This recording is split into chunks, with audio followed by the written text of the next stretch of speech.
Hi hello friends, welcome back. Premam സീരീസിന്റെ എല്ലാ എപ്പിസോഡും ഞാൻ ഈ ഒരു ചാനലിൽ അപ്ലോഡ് ചെയ്യാറുണ്ട്.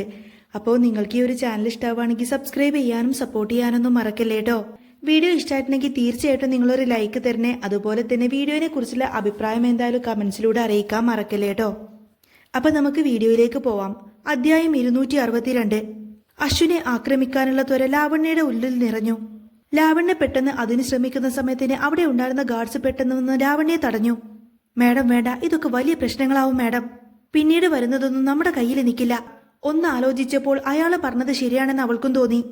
അതുകൊണ്ട് തന്നെ അവൾ അച്ചുവിനെ അടുക്കാൻ ഉയർത്തിയ കൈകൾ താഴ്ത്തി. പക്ഷേ ലാവണ്യക്ക് വല്ലാത്ത നിരാശ തോന്നി. അവളിലെ ഫ്രസ്ട്രേഷൻ അത് ശരിക്കും അവൾക്ക് ചിലപ്പോൾ നിയന്ത്രിക്കാൻ പോലും തോന്നുന്നുണ്ടായിരുന്നില്ല. ലാവണ്യ ഇങ്ങനെ ദേഷ്യത്തോടെ മനസ്സിൽ ചിന്തിക്കുന്നുണ്ട്, ഇവന്റെ അമ്മ കാരണമാണ് സിദ്ധുവിനെ എനിക്ക് സ്വന്തമാക്കാൻ സാധിക്കാത്തത്. ആ ചിന്ത അവളുടെ മനസ്സിൽ അച്ഛനോടുള്ള വെറുപ്പിന്റെ കാഠിന്യത്തിലെത്തിച്ചു. പക്ഷേ ആ സമയത്തിന് ലാവണ്യക്കൊന്നും ചെയ്യാൻ കഴിഞ്ഞില്ല. സിദ്ധാർത്ഥ് മാത്രമല്ല ഇവിടുത്തെ പ്രശ്നം. കുട്ടിയെ തട്ടിക്കൊണ്ടുപോയത് കൊണ്ട് ചിലപ്പോൾ ഗീതാമ്മയും വളരെ മോശമായിട്ട് പ്രതികരിക്കും. ഗീതാമ്മയുടെ മനസ്സിൽ ഇപ്പോൾ ലാവണ്യ നല്ലൊരു പെൺകുട്ടിയാണ്. അതിനെപ്പറ്റി ചിന്തിക്കുന്ന സമയത്തിന് തന്റെ പദ്ധതികളെല്ലാം തന്നെ ഫ്ലോപ്പായി പോയി എന്ന കാര്യം ലാവണ്യക്ക് മനസ്സിലായി. അവൾ അശ്വിനെ വളരെ ദേഷ്യത്തോടുകൂടെ നോക്കി. അവന്റെ പ്രവൃത്തികൾ കാരണം ആ വീട് ആകെക്കൂടെ അലങ്കോലമായിരിക്കുകയാണ്. അവനെ ഇങ്ങനെ തല്ലാൻ ഓങ്ങുന്നത് പോലെ ലാവണ്യെ കാണിച്ചപ്പോഴേക്കും അച്ചു പെട്ടെന്ന് തന്നെ ആ കൈകളിൽ പിടിച്ച് കടിച്ചിരുന്നു. അവൾ ഒട്ടും തന്നെ അത് പ്രതീക്ഷിച്ചിരുന്നതല്ല. അതുകൊണ്ട് തന്നെ അവൾ പെട്ടെന്ന് തന്നെ അവളുടെ കൈകൾ അവനിൽ നിന്നും മോചിപ്പിക്കാൻ ശ്രമിച്ചു. പക്ഷേ അച്ചു ആ കടി കൂടുതൽ മുറുക്കി. ലാവണ്യ വേദന കൊണ്ടുതന്നെ നിലവിളിച്ചു. തന്റെ വേദന ഒട്ടും സഹിക്കാതെ ആയപ്പോൾ കുഞ്ഞിനെ അവൾ ഊക്കോടുകൂടെ പുറകിലേക്ക് തള്ളിയിട്ടു. ആ വീഴ്ചയിൽ അച്ചുവിന്റെ കാല് ഒരു ടേബിൾ പോയി ഇടിച്ചു. വേദന കൊണ്ട് തന്നെ അച്ചു നിലവിളിക്കാൻ തുടങ്ങി. ലാവണ്യെ കണ്ട സമയത്ത് അച്ചു കരഞ്ഞില്ല. പകരം ദേഷ്യം കടിച്ചു പിടിച്ചുകൊണ്ടതിന് ആ ഒരു ദേഷ്യത്തോടു കൂടെ തന്നെ അവൻ ലാവണ്യെ നോക്കി. ലാവണ്യാണെങ്കിൽ അച്ചു കടിച്ച കൈയിലേക്ക് നോക്കുന്ന സമയത്തിന് അവളുടെ കയ്യിൽ നല്ല മുറിവ് പറ്റിയിരുന്നു. അവളുടെ കയ്യിൽ നിന്ന് നന്നായിട്ട് ചോര പൊടിഞ്ഞിട്ടുമുണ്ട്. അവളുടെ മുഖം ദേഷ്യം കൊണ്ടിരുണ്ടു. എടാ, നീ എന്നെ കടിച്ചല്ലേ, നീ ഇതിനുള്ള പണിഷ്മെന്റ് ഞാൻ നിനക്ക് തരുന്നുണ്ട്.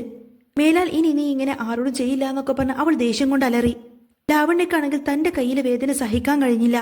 അവൾ നേരെ തന്റെ ഗാർഡ്സിന് നേരെ തിരിഞ്ഞുകൊണ്ടതിന് അച്ചുവിനെ അവിടെ പിടിച്ച് കെട്ടിയിടാൻ പറഞ്ഞു. ആ സമയം കൊണ്ടതിന് അച്ചു പെട്ടെന്ന് അവിടെ നിന്നും എഴുന്നേറ്റു. തന്റെ കാലിന് നല്ല രീതിയിൽ തന്നെ വേദന ഉണ്ടെങ്കിൽ പോലും പെട്ടെന്ന് അവിടെ നിന്നും എഴുന്നേറ്റോടി. അച്ചുവിന്റെ ഭാഗത്തു നിന്ന് അങ്ങനെ ഒരു നീക്കം ആരും തന്നെ പ്രതീക്ഷിച്ചിരുന്നില്ല. ലാവണ്യ ഞെട്ടിപ്പോയി. ലാവണ്യ ചോദിക്കുന്നത്, നിങ്ങൾ എന്താ ഈ നോക്കി നിൽക്കുന്നത്? വേ ചെന്നിട്ട് ആ ചെറുക്കനെ പിടിക്ക്. ആ ചെറുക്കനെങ്ങാനും ഇവിടെ നിന്നും ഓടിപ്പോയ പിന്നെ ആരും ഇവിടെ ജീവനോടെ കാണില്ല. അത് കേട്ടുകൊണ്ട് ഗാർഡ്സ് പെട്ടെന്ന് തന്നെ അച്ചുവിന്റെ പുറകെ ഓടി. പെട്ടെന്ന് തന്നെ ഗാർഡ്സ് കാണാതിരിക്കാൻ വേണ്ടി അവൻ ഒരു മേശക്കരികിലായിട്ട് ഒളിച്ചിരിക്കാൻ നോക്കി. പക്ഷേ അപ്പോഴേക്കും അവരിൽ ആരോ അവന്റെ പ്രവൃത്തി കണ്ടു. അവനെ പിടിക്കാൻ ചെന്നപ്പോഴേക്കും അവൻ അവിടെ നിന്നും വഴുതി മാറി വാതിൽ ലക്ഷ്യമാക്കി അങ്ങോട്ടേക്ക് ഓടി. ഭാഗ്യത്തിന് ഡോർ അടച്ചിരുന്നില്ല. അതുകൊണ്ട് ആ വഴി അവൻ നേരെ പുറത്തേക്ക് കിടന്നു. എന്നിട്ട് പെട്ടെന്ന് തന്നെ ഡോറ് പുറത്തു നിന്നും കുറ്റിയിട്ടു. എന്നാലും അശ്വിൻ ആ സമയത്ത് വീടിന്റെ പുറത്തേക്ക് എത്തിയില്ലായിരുന്നു. അവന്റെ കയ്യിൽ നിന്നും എങ്ങനെയെങ്കിലും രക്ഷപ്പെടണം, എന്നിട്ട് ഒളിക്കാൻ ഒരിടം കണ്ടെത്തണമെന്ന് മാത്രമായിരുന്നു അശ്വിന്റെ ചിന്ത. അശ്വിന്റെ കുഞ്ഞു മനസ്സിൽ പേടി നിറഞ്ഞു. ലാവണ്യ ദേഷ്യം കൊണ്ട് കടുത്ത് ഉറക്കെ നിലവിളിച്ചു പറയുന്നത്, വേഗം ആ ചെക്കിന് പോയി പിടിക്കാൻ നോക്ക്. അശ്വിൻ വളരെ ബുദ്ധിയുള്ള കുട്ടിയാണെന്നുള്ള കാര്യം ലാവണ്യ മനസ്സിലാക്കിയിട്ടുണ്ട്. കാര്യങ്ങൾ അവൻ നല്ല രീതിയിൽ തന്നെ കൈകാര്യം ചെയ്യും. അതുകൊണ്ട് തന്നെ കാര്യങ്ങൾ കൈവിട്ടു പോയാൽ പിന്നെ വരാൻ പോകുന്നത് എന്താണെന്നുള്ള കാര്യം ലാവണ്യക്ക് നന്നായിട്ട് അറിയാം. അതോർത്തപ്പോൾ ലാവണ്യയുടെ ഭയം ഇരട്ടിയായി. ദേ, ആ ചെക്കൻ ഇവിടെ വീട് വിട്ട് പുറത്തേക്കൊന്നും പോയിട്ടുണ്ടാവില്ല. അവൻ എവിടെയെങ്കിലും ഒളിച്ചിരിക്കുന്നുണ്ടാവും. നിങ്ങൾ മര്യാദക്ക് നോക്കുക എന്നൊക്കെ പറഞ്ഞ് ലാവണ്യ സെക്യൂരിറ്റിയോട് ഓക്കെ മേഡം എന്നൊക്കെ പറഞ്ഞ് അവർ ഡോർ വലിച്ചു തുറന്നു. അതിനുശേഷം എല്ലായിടത്തും നോക്കാൻ തുടങ്ങി. അപ്പോഴേക്കും അശ്വിൻ ഒളിച്ചിരുന്ന ആ ഒരു സ്ഥലത്ത് നിന്നും എഴുന്നേറ്റുകൊണ്ട് തന്നെ മെയിൻ ഡോർ ലക്ഷ്യമാക്കി പുറത്തേക്ക് ഓടാൻ ശ്രമിച്ചു. അധിക ദൂരെയല്ലാതെ പുറത്തേക്കുള്ള വാതിൽ തുറന്നു കിടക്കുന്നുണ്ട്. പെട്ടെന്ന് തന്നെ അവിടെയുള്ള ഗാർഡ്സ് എല്ലാം തന്നെ അങ്ങോട്ടേക്ക് തിരിഞ്ഞു. കുട്ടി പുറത്തേക്ക് ഓടാൻ നോക്കുന്നതെല്ലാം അവർ കണ്ടു. അശ്വിനാണെങ്കിൽ കാലിന്റെ വേദന സഹിക്കാൻ കഴിയുന്നില്ലായിരുന്നു. എന്നിട്ടും കാലിന്റെ വേദന പോലും മൈൻഡ് ചെയ്യാതെ അവൻ ആ ഡോറ് ലക്ഷ്യമാക്കി പുറത്തേക്ക് ഓടിക്കൊണ്ടേയിരുന്നു. പക്ഷേ ഡോറിന്റെ തൊട്ടടുത്തേക്ക് എത്തിയപ്പോഴേക്കും ഗാർഡ്സിൽ ഒരാൾ അവനെ കടന്നു പിടിച്ചിരുന്നു. അയ്യോ, എന്നെ വിട്, എനിക്ക് പോവണമെന്നൊക്കെ പറഞ്ഞ് അവൻ അയാളുടെ കൈക്കുള്ളിൽ കിടന്നു കുതറി. അശ്വിൻ ഉറക്കെ നിലവിളിച്ചെങ്കിൽ പോലും അയാൾക്കൊരിക്കലും അവനെ വിടാനുള്ള നിർവാഹമില്ലായിരുന്നു. എന്നിട്ട് ഗാർഡ്സ് നേരെ അശ്വിനെ ലാവണ്യയുടെ മുന്നിൽ കൊണ്ടുവന്ന് നിർത്തി. ആ സമയത്തിന് ലാവണ്യയുടെ മുഖത്ത് പരിഹാസവും ദേഷ്യമുണ്ടായിരുന്നു. അവനോട് ദേഷ്യം കാണിച്ചിട്ട് കാര്യമില്ലെന്ന് അവൾക്ക് മനസ്സിലായിരുന്നു. കടിയേറ്റ് ചോര പറ്റിയ മുറിപ്പാടിലേക്ക് അവൾ നോക്കി. അതിനുശേഷം അവനെ വിളിച്ചു. ദേഷ്യപ്പെട്ടാൽ തന്നെ അവൻ എങ്ങനെയെങ്കിലും കയ്യിലെടുക്കാൻ അവൾ തീരുമാനിച്ചിരുന്നു. രമ്യമായിട്ട് അവനോട് പെരുമാറിക്കഴിഞ്ഞാൽ അവൻ തന്റെ വഴിക്ക് വരുമെന്ന് അവൾ കരുതി. പക്ഷേ അപ്പോഴും അവൻ അവളെ തീർത്തും അവഗണിച്ചു. അവളുടെ പെരുമാറ്റത്തിൽ യാതൊരുവിധ കൂസലുമില്ലാതെ അവൻ നിൽക്കുന്ന സമയത്ത് പോലും അവൾ ഏതായാലും ഇനി മുതൽ നല്ല ദയോട് കൂടത്തിന് അവനോട് പെരുമാറാൻ തീരുമാനിച്ചു. അല്ല, മോന്റെ പേര് അശ്വിൻ എന്നല്ലേ എന്നിങ്ങനെ അവൾ പുഞ്ചിരിയോട് കൂടത്തിന് അവനോട് ചോദിച്ചു. പക്ഷേ അവളിൽ നിന്നും അവൻ മുഖം തിരിച്ചു. ദേ മോനെ, എന്നെ നോക്ക്, നമുക്ക് സംസാരിക്കാമെന്ന് പരമാവധി ദേഷ്യം നിയന്ത്രിച്ചുകൊണ്ട് തന്നെ അവൾ അവനോട് സംസാരിച്ചു. നിങ്ങൾ ദുഷ്ടിയാണ്, എനിക്ക് നിങ്ങളോട് സംസാരിക്കണ്ട, എനിക്ക് എങ്ങനെയെങ്കിലും ഇവിടെ നിന്നൊന്ന് പോയാ മതി. ലാവണ്യ ചോദിക്കുന്നത്, മോൻ എന്താ എന്നെ പേടിയാണോ, അതുകൊണ്ടാണോ ഇങ്ങനെ പറയുന്നത്? ആന്റിയെ മോൻ പേടിക്കണ്ട കേട്ടോ, മോൻക്ക് ഇവിടെ നിന്ന് പോകണോ അതല്ലേ ആന്റി ചോദിക്കാൻ വന്നത്. ആന്റി പറഞ്ഞതൊക്കെ കേട്ടുകഴിഞ്ഞ മോനെ ആന്റി ഇവിടെ നിന്ന് വിടാമെന്ന് അവൾ മൃദുവായി പറഞ്ഞു. അവൾ ഗൂഢമായി ചിരിച്ചുകൊണ്ട് തന്നെ പറഞ്ഞത്, നീലിമയെ ഇനി ഒരിക്കലും മോനെ അമ്മയെന്ന് വിളിക്കരുത്, അങ്ങനെയാണെങ്കിൽ മോനെ ഇവിടെ നിന്നും വിട്ടയക്കാമെന്ന് അവൾ പറഞ്ഞു. അശ്വിൻ ഒരിക്കലും ഇങ്ങനൊരു വാക്ക് ലാവണ്യയിൽ നിന്നും പ്രതീക്ഷിച്ചില്ലായിരുന്നു. നീലിമ അവന്റെ സ്വന്തം അമ്മയല്ലേ, അമ്മയെ അമ്മയെന്ന് വിളിക്കാതിരിക്കാൻ അവൻക്ക് പറ്റുമോ? ആ പ്രായത്തിലും അശ്വിന് ലാവണ്യയുടെ മനസ്സിലെ ദുഷ്ടചിന്തകളെല്ലാം മനസ്സിലാക്കാൻ സാധിച്ചു. എന്താ ആന്റി പറഞ്ഞത് ഓക്കെ അല്ലേ എന്നിങ്ങനെ അവൾ പ്രതീക്ഷയോട് കൂടെ തന്നെ ചോദിച്ചു. അശ്വിൻ പറഞ്ഞത്, ഓക്കെ അല്ല, എന്റെ അമ്മക്ക് പകരം നിങ്ങളെ അമ്മയെന്ന് വിളിക്കാനല്ലേ നിങ്ങൾ ഇങ്ങനെയൊക്കെ എന്റെ അടുത്ത് പറയുന്നത്? എനിക്കെല്ലാം മനസ്സിലായി, എന്നാ എനിക്ക് ഒരിക്കലും അങ്ങനെയൊന്നും പറ്റില്ല. ആന്റി ചീത്തയാണ്, എന്റെ അമ്മ ഒരു പാവാണ്, എനിക്ക് എന്റെ അമ്മ മാത്രം മതി എന്നിങ്ങനെ അച്ചു ദേഷ്യത്തോടെയും സങ്കടത്തോടെയും പറഞ്ഞു. അശ്വിന്റെ പ്രതികരണം കേട്ടതോടുകൂടി തന്നെ ലാവണ്യക്ക് നീലിമയോടുള്ള ആ ഒരു ദേഷ്യം പ്രതികാരമെല്ലാം വർദ്ധിച്ചു. നീലിമയോടുള്ള അശ്വിന്റെ സ്നേഹവും വിശ്വാസമെല്ലാം തന്നെ അവൾ ആ കണ്ണിൽ കണ്ടിരുന്നു. എല്ലാവർക്കും അവളെ മതി, സിദ്ധാർത്ഥിനും അങ്ങനെ തന്നെ. അതിന് മാത്രം എന്ത് പ്രത്യേകതയാണ് ആ നശിച്ചവൾക്കുള്ളത്? താൻ സിദ്ധാർത്ഥിന് വെറും ഒരു ഉപകരണം മാത്രമായിരുന്നു, നീലിമയെ കണ്ടുപിടിക്കാനുള്ള വെറും ഒരു ഉപകരണം. അതിനുവേണ്ടി തന്നെയാണ് അന്ന് ആ എൻഗേജ്മെന്റ് ഫംഗ്ഷൻ പോലും വെച്ചത്. സത്യത്തിൽ സിദ്ധാർത്ഥിന് തന്നോട് യാതൊരുവിധ സ്നേഹവും ഇല്ല, അവൻക്ക് തന്നോട് ഒരു അനുകമ്പ പോലുമില്ല എന്നൊക്കെ ചിന്തിച്ചുകൊണ്ട് തന്നെ ലാവണ്യയുടെ മനസ്സ് വല്ലാതെ വേദനിച്ചു. അവൾ പെട്ടെന്നെ അശ്വിന്റെ താടി പിടിച്ചിങ്ങനെ മുകളിലേക്ക് ഉയർത്തി പെട്ടെന്നെ അവൾ പിന്നോട്ട് മാറി. അശ്വിന്റെ മുഖം അവൾക്ക് ഏറെ പരിചിതമാണ്. അശ്വിന്റെ മുഖത്തേക്ക് തന്നെ ഇങ്ങനെ തുറപ്പിച്ചു നോക്കുന്ന സമയത്ത് പെട്ടെന്ന് സിദ്ധാർത്ഥിനെ കാണുന്നത് പോലെ ലാവണ്യക്ക് തോന്നി. അശ്വിന്റെ ഓരോ ഭാഗങ്ങളും സിദ്ധാർത്ഥിനെ പകർത്തി വെച്ചതുപോലെ തന്നെയാണ്. അത് ശരിക്കും അവളിൽ ചെറിയൊരു നോവ് പടർത്തി.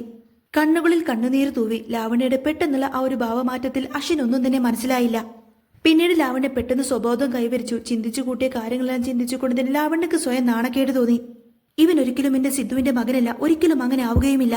അതിപ്പോ എല്ലാവർക്കും അറിയുന്ന കാര്യം തന്നെയാണല്ലോ, പിന്നിപ്പോ ഞാൻ എന്തിനാ അങ്ങനെയൊക്കെ ചിന്തിക്കുന്നത്? എന്തൊരു മണ്ടത്തരം എന്നൊക്കെ ചിന്തിച്ച് അവൾ സ്വയം പരിഹസിച്ചു. അവൾ നേരെ അശ്വിന്റെ കണ്ണിലേക്ക് നോക്കുന്ന സമയത്തിന് അവൻ കടിച്ചു പിടിച്ച സങ്കടമെല്ലാം തന്നെ ലാവണ്യക്ക് കാണാൻ പറ്റുന്നുണ്ടായിരുന്നു. അവളുടെ മുഖം വീണ്ടും ദേഷ്യത്തോടെ ചുമന്നു. എന്നിട്ട് പറഞ്ഞിട്ട്, നീ ഇങ്ങനെ വെറുതെ വാശി പിടിച്ചിട്ടൊന്നും കാര്യമില്ല, നീ ഇപ്പൊ എന്റെ കയ്യിലാ, അതുകൊണ്ട് നല്ല നിലക്ക് നിന്നാ നിനക്ക് നല്ലത്, അല്ലെങ്കിൽ പിന്നെ അതിന്റെ ബലം നീ അനുഭവിക്കേണ്ടി വരുമെന്നൊക്കെ പറയും. ഇനി നീ എങ്ങാനും ഇവിടെ നിന്നും ഓടിപ്പോവാൻ ശ്രമിച്ചാൽ പിന്നെ നിനക്കൊരിക്കലും ഇവിടെ നിന്നും പോവാൻ കഴിയില്ല. ഇതെല്ലാം അവനോട് സംസാരിക്കുന്ന സമയത്തിന് അവനൊരു കൊച്ചു കുട്ടിയാണെന്ന ദാക്ഷിണ്യം പോലും ലാവണ്യക്കുണ്ടായിരുന്നില്ല. ലാവണ്യയുടെ വാക്കുകൾ അച്ഛന് സഹിക്കാൻ കഴിഞ്ഞില്ല. അശ്വിൻ എത്ര ശ്രമിച്ചിട്ടും അവന്റെ കുഞ്ഞു കണ്ണുനീർ തുള്ളുകയെ അവനെ നിയന്ത്രിക്കാൻ കഴിഞ്ഞില്ല. അശ്വിൻ പറഞ്ഞിട്ട്, നിങ്ങൾ ചീത്തയാണ്, നിങ്ങൾ കാരണമാണ് എന്റെ മമ്മിയും ഡാഡിയും കല്യാണം കഴിക്കാത്തത്. നിങ്ങൾ എന്നെ പൂട്ടിയിട്ടില്ലേ, എന്നെ തട്ടിക്കൊണ്ടു വന്നില്ലേ, നിങ്ങളൊരു ചീത്തയാണ്, ചീത്ത. ലാവണ്യ പറഞ്ഞിട്ട്, കൊള്ളാലോടെ ചക്ക, നീ എല്ലാം അങ്ങ് മനസ്സിലാക്കി കളഞ്ഞല്ലോ. നിന്റെ അമ്മയെ ഞാൻ ഇല്ലാതാക്കാൻ നോക്കുകയാണ്. നിന്റെ ആ നശിച്ച അമ്മ ഇല്ലാതായ മാത്രമേ എനിക്ക് എന്റെ സിദ്ധുവിനെ കിട്ടുള്ളൂ. അതിനു വേണ്ടിയിട്ട് ഞാൻ എന്തും ചെയ്യും. നിന്റെ അമ്മയെ അതിന്റെ പേരിൽ കൊല്ലേണ്ടി വന്നാൽ ഞാൻ കൊല്ലും. നീ എന്താടാ എന്നെ പറ്റി വിചാരിച്ചു വെച്ചിരിക്കുന്നതെന്നൊക്കെ ചോദിച്ചുകൊണ്ട് തന്നെ അവൾ പല്ല് കടിച്ചു. അശ്വിൻ ദേഷ്യം വന്നിട്ട് ഒന്നും മിണ്ടാതെ അങ്ങനെ തല കുനിച്ച് നിൽക്കാണ്. ആ സമയത്തിന്റെ ലാവണ്യ പറഞ്ഞിട്ട്, ഞാൻ നിന്നോടൊരു കാര്യം പറയാം, ഞാനും നിന്റെ അച്ഛനും കല്യാണം കഴിക്കാൻ പോവാണ്. ഇനിയിപ്പോ ആര് വിചാരിച്ചാലും അതിനൊരു മാറ്റവും ഉണ്ടാവില്ല. ഞാനും സിദ്ധുവും ഒന്നാവുക തന്നെ ചെയ്യും. അതിപ്പോ നീയല്ല നിന്റെ അമ്മ വിചാരിച്ചിട്ടും ഒരു കാര്യമില്ല. അതിനുവേണ്ടി ഞാൻ എന്തു ചെയ്യും. പിന്നെ നിന്നെ എന്തെങ്കിലും ചെയ്യുമോ എന്നുള്ള ടെൻഷനൊന്നും നിനക്ക് വേണ്ട. അത്രക്ക് മാത്രം ദുഷ്ടയൊന്നുമല്ല ഞാൻ. നിന്നെ ഞാൻ ഏതായാലും വെറുതെ വിട്ടേക്കാം. പക്ഷെ നീ തിരിച്ചു ചെല്ലുമ്പോൾ നിന്റെ അമ്മയോടൊരു കാര്യം പറഞ്ഞേക്ക്, സിദ്ധുവിന്റെ കൂടെ ഒരുമിച്ച് ജീവിക്കാമെന്നുള്ളത് അവനുടെ വെറും സ്വപ്നം മാത്രമാണെന്ന്. അവനോടുള്ള അടുപ്പം നിർത്തിക്കൊള്ളാൻ പറ. എന്നിട്ട് അവളുടെ സ്വന്തം കാര്യം നോക്കി ജീവിക്കാൻ പറ. അത് തന്നെയായിരിക്കും നിനക്കും നിന്റെ അമ്മക്കൊക്കെ നല്ലത്. എന്നെ വെറുതെ ചീത്ത കുട്ടിയാക്കരുത് എന്നൊക്കെ ഇങ്ങനെ പറയണ ലാവണ്യ. ഈ സമയത്തൊക്കെ അശ്വിൻ സങ്കടപ്പെട്ട് കരഞ്ഞുകൊണ്ടേയിരുന്നു. ലാവണ്യ പറയുന്നത്, നിന്റെ ഡാഡിക്ക് ഇപ്പൊ നിന്നെ ഇഷ്ടമാണ് എന്ന് വിചാരിച്ച് അതെന്നും ഉണ്ടായിക്കൊള്ളണമെന്നൊന്നും നീ കരുതണ്ട. ഞാനും നിന്റെ ഡാഡിയും വൈകാതെ തന്നെ വിവാഹം കഴിക്കും. പിന്നെ ഞങ്ങൾക്കൊരു കുഞ്ഞുണ്ടാവും. അപ്പൊ പിന്നെ നീ സിദ്ധാർത്ഥിന് വെറും ഒരു അധിക പറ്റായിരിക്കും. ഇപ്പോഴുള്ള സ്നേഹമൊന്നും അവന് പിന്നെ നിന്നോട് കാണില്ല. ഇപ്പൊ നിന്റെ അമ്മയെ ആർക്കും വേണ്ടാലോ, അതുപോലെ തന്നെ പതിയെ നിന്നെയും ആർക്കും വേണ്ടതാവും. ലാവണ്യ വളരെ ക്രൂരമായിട്ട് ഇങ്ങനെ സംസാരിക്കുന്ന സമയത്തിന് അച്ഛന് ആ വാക്കുകൾ സഹിക്കാൻ പറ്റുന്നതിലും അപ്പുറമായിരുന്നു. അച്ഛന് സങ്കടം വന്നു. എന്നാലും അവൻ കണ്ണുകൾ തുടച്ചുകൊണ്ടതിനെ അവളോട് പറഞ്ഞത്, ആയിക്കോട്ടെ, പക്ഷേ എന്റെ അമ്മ നിന്നേക്കാൾ നല്ലതാ.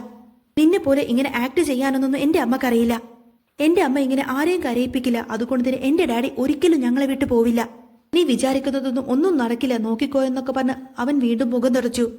പിന്നെ എന്നെ തട്ടിക്കൊണ്ടു വന്നതെങ്ങാനും ഡാഡി അറിഞ്ഞാലുണ്ടല്ലോ, ഉറപ്പായിട്ടും നിങ്ങൾക്ക് പണിഷ്മെന്റ് കിട്ടും. ഡാഡി നിങ്ങളെ തല്ലും, ചീത്ത പറയും. എന്നോട് നിങ്ങൾ ഈ ചെയ്തതൊക്കെ ഞാൻ എന്റെ ഡാഡിയോട് പറയും, നോക്കിക്കോ എന്നൊക്കെ പറയാണ് അശ്വിൻ. അത് കേട്ട് ലാവണ്യയുടെ മുഖം ഒന്ന് ഇരുണ്ടു. എന്നിട്ട് ചോദിക്കുന്നുണ്ട്, എടാ നീ എന്താടാ പറഞ്ഞത്, നിനക്ക് ഈ കിട്ടിയതൊന്നും പോരെ? ഓക്കെ, ഇനി നീ എന്തെങ്കിലും പറഞ്ഞാൽ പിന്നെ കുട്ടിയാണെന്നൊന്നും ഞാൻ നോക്കില്ല. അങ്ങനെ പതിയെ അവനെ അടിക്കാൻ വേണ്ടിയിട്ട് ഇങ്ങനെ കയ്യോങ്ങുന്ന സമയത്തിന് അവന്റെ മുഖത്ത് പ്രത്യേകിച്ച് ഭാവമാറ്റങ്ങളൊന്നും ഇല്ലായിരുന്നു. അതുകൊണ്ട് തന്നെ ലാവണ്യ പെട്ടെന്ന് കയ്യങ്ങ് താഴ്ത്തി. നാശം, ഇവൻ എന്ത് ചെയ്തിട്ടും ഒരു കാര്യമില്ല. എത്രയും പെട്ടെന്ന് ഈ ചെറുക്കിനെ തിരിച്ചയക്കണം. ചെക്കൻ വല്ലാത്തൊരു ജന്മം തന്നെ. എത്ര ഭീഷണിപ്പെടുത്തിയിട്ടും ഈ ചെക്കന് ഒരു കുലുക്കവും ഇല്ല എന്നൊക്കെ ചിന്തിച്ചുകൊണ്ട് തന്നെ ലാവണ്യ സ്വയം പിറുപിറുത്തു.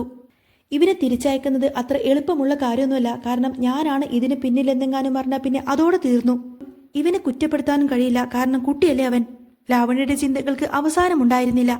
ലാവണ്യ പെട്ടെന്ന് സെർവന്റിനെ നോക്കി പറഞ്ഞിട്ട് ഈ ചെറുക്കിന് എന്തെങ്കിലും ഭക്ഷണം എടുത്തു കൊടുക്ക്, പട്ടിണി കിടന്ന് ചാവണ്ട. പെട്ടെന്ന് തന്നെ സെർവന്റ് ഭക്ഷണമായിട്ട് അങ്ങോട്ടേക്ക് വന്നെങ്കിൽ പോലും അശ്വിൻ ആ ഒരു ഭക്ഷണമൊന്നും കഴിക്കാൻ കൂട്ടാക്കിയില്ല. അവൻ ദേഷ്യത്തിൽ ഇങ്ങനെ ഇരിക്കുന്ന സമയത്തിന് ലാവണ്യ ചോദിക്കുന്നത്, നിന്നെ ആര് രക്ഷപ്പെടുത്താൻ വരുമെന്ന് വിചാരിച്ചാണ് നീ ഈ ഇരിക്കുന്നത്? ലാവണ്യ അങ്ങനെ പറയുന്ന സമയത്തും അശ്വിൻ ഭക്ഷണം കഴിക്കാതെ ബലം പിടിച്ചിരുന്നു. എന്താടാ, വെറുതെ പട്ടിണി കിടന്ന് ചാവാനാണ് നിന്റെ ഭാവം?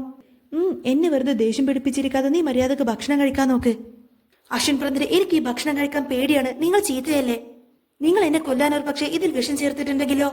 എന്നെ കൊല്ലാനല്ലേ നിങ്ങൾ എന്നെ ഇവിടെ പിടിച്ചു വെച്ചിരിക്കുന്നത്? അതുകൊണ്ട് എനിക്ക് നിങ്ങളുടെ ഭക്ഷണം വേണ്ട. ലാവണ്യ ചിരിച്ചുകൊണ്ട് പറഞ്ഞിട്ട്, ചെറിയ വായിൽ വലിയ വർത്താനാണല്ലോ. നീ എന്താടാ ചെക്ക, സിനിമയൊക്കെ കാണാറുണ്ടല്ലേ? നിന്നെ കൊല്ലാനൊന്നും തൽക്കാലം ഇപ്പൊ ഞാൻ തീരുമാനിച്ചിട്ടില്ല. അല്ലെങ്കിലും ഞാൻ എന്തിനാ നിന്നെ കൊല്ലുന്നത്? അതുകൊണ്ട് എനിക്ക് എന്താ നേട്ടം? അന്നേരം അച്ഛനൊന്നും മിണ്ടാതെ ഭക്ഷണം കഴിക്കില്ല എന്ന് ഉറപ്പിച്ചിരുന്നു. ലാവണ്യ പറഞ്ഞിട്ട്, നീ ഈ ഭക്ഷണം കഴിച്ചില്ല എങ്കിൽ പിന്നെ ഞാൻ ഒരിക്കലും നിന്നെ തിരിച്ചു വിടില്ല. നീ ഇവിടെ പട്ടിണി കിടന്ന് മരിക്കുമെന്ന് പറയും. എന്നാൽ അവൾ അവനെ തിരിച്ചയക്കില്ല എന്ന് കേട്ടപ്പോഴേക്കും അശ്വിന് വല്ലാത്ത ഭയം തോന്നി. എന്നിട്ട് ചോദിക്കുന്നത്, ശരിക്കും ഞാൻ ഈ ഭക്ഷണം കഴിച്ചാൽ നിങ്ങൾ എന്നെ തിരിച്ചയക്കുമോ എന്ന് ചോദിക്കും. ലാവണ്യ പറഞ്ഞിട്ട്, അതെ, ഉറപ്പായിട്ടും ഇപ്പൊ നീ തൽക്കാലം ഭക്ഷണം കഴിക്ക്. ലാവണ്യയുടെ ആ ഒരു മറുപടി കേട്ടപ്പോൾ അശ്വിന് ഭക്ഷണം കഴിക്കാൻ തോന്നി. അവൻ ഭക്ഷണം കഴിക്കാൻ തുടങ്ങി. ഇത് കഴിഞ്ഞാൽ എനിക്ക് പോവാലോ എന്നൊക്കെ ചിന്തിച്ച് ആകാംക്ഷയോട് കൊടുത്തിട്ട് അവൻ പെട്ടെന്ന് തന്നെ ഭക്ഷണം കഴിച്ചു. ലാവണ്യ പറയുന്നത് കള്ളമാണെന്ന് അശ്വിന് മനസ്സിലായെങ്കിൽ പോലും ഇനിയും തന്റെ വിശപ്പ് പിടിച്ചു നിർത്താനൊന്നും അശ്വിന് കഴിഞ്ഞില്ല. അവൻ ഏതായാലും ആർത്തിയോടുകൂടെ ആ ഒരു ഭക്ഷണം കഴിക്കുന്നത് ഒരു പുഞ്ചിരിയോടുകൂടെ ഇങ്ങനെ നോക്കിയിരിക്കുകയാണ് ലാവണ്യ. എന്നിട്ട് സെർവന്റിനോട് അവനെ പ്രത്യേകം നോക്കണമെന്ന് ഏൽപ്പിച്ചുകൊണ്ട് ലാവണ്യ അവിടെ നിന്നും എഴുന്നേറ്റ് പോയി. അശ്വിനാണെങ്കിൽ ഭക്ഷണം മുഴുവൻ കഴിച്ചതിന് ശേഷം ചുറ്റും നോക്കി. എന്നിട്ട് പറഞ്ഞിട്ട്, ഭക്ഷണം മുഴുവൻ കഴിച്ചാൽ എന്നെ എവിടെ നിന്നും വിടാമെന്ന് പറഞ്ഞല്ലോ. എന്നിട്ടിപ്പോ അവരിത് എവിടെ പോയി? ഇനിയിപ്പോ എന്നെ എവിടെ നിന്നും പറഞ്ഞു വിടാമെന്ന് പറഞ്ഞത് കള്ളാണോ? അവരെന്നെ പറ്റിച്ചോ? ഈ ചിന്തകളെല്ലാം കൊണ്ട് തന്നെ അശ്വിന്റെ മനസ്സാകെ അസ്വസ്ഥമായി. അവര് പിന്നീട് ലാവണ്യയോടുള്ള ദേഷ്യം ഇരട്ടിച്ചു. അവർ ചീത്തയായ ഒരു സ്ത്രീയാണ്. ആ ഒരു കാര്യത്തിൽ അശ്വിന് യാതൊരു സംശയവുമില്ല. ഇനിയിപ്പോ ഇവിടെ നിന്നും രക്ഷപ്പെടാൻ ഞാൻ എന്ത് ചെയ്യും? അതിനിപ്പോ വേറെ വഴി നോക്കേണ്ടി വരും. ഇതേ സമയത്തിന് ലാവണ്യ തിരിച്ച് തന്റെ മുറിയിലേക്ക് എത്തിയിരുന്നു. എന്നിട്ട് ഫോൺ എടുത്ത് ഒരു നമ്പറിലേക്ക് ഡയൽ ചെയ്തു.